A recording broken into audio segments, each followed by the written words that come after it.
নেকড়ে তার সন্তানকে নিয়ে বের হয়েছে খাবারের সন্ধানে।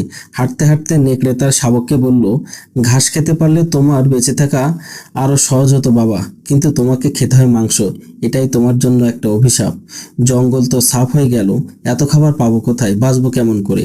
নেকড়ে শাবক চুপ করে তার বাবার কথা শুনছে। নেকড়ে বলে চলল, মানুষ যত আমাদের মেরেছে আমরা তত মানুষ মারেনি, কয়েকটা দুর্ঘটনা ছাড়া। তারপরও মানুষ হলো সভ্য আর আমরা হলাম হিংস্র। হাঁটতে হাঁটতে বাবার ছেলে একটা খামারের পাশে আসে। সেখানে ভেড়ার পাল চড়ে বেড়াচ্ছে।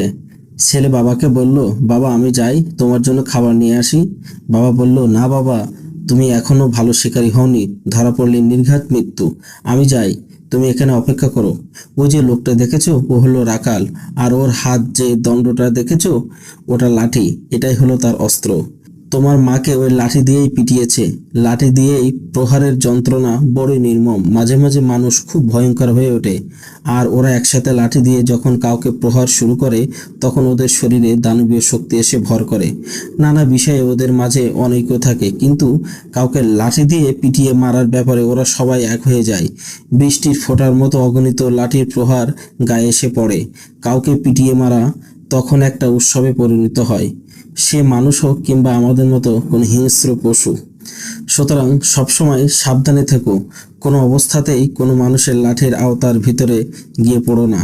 নেকড়ে শাবক এবার ওর বাবাকে বলল, কিন্তু বাবা, ওই যে রাখালের পাশে আরেকটা প্রাণী দেখছি, ওটাকে?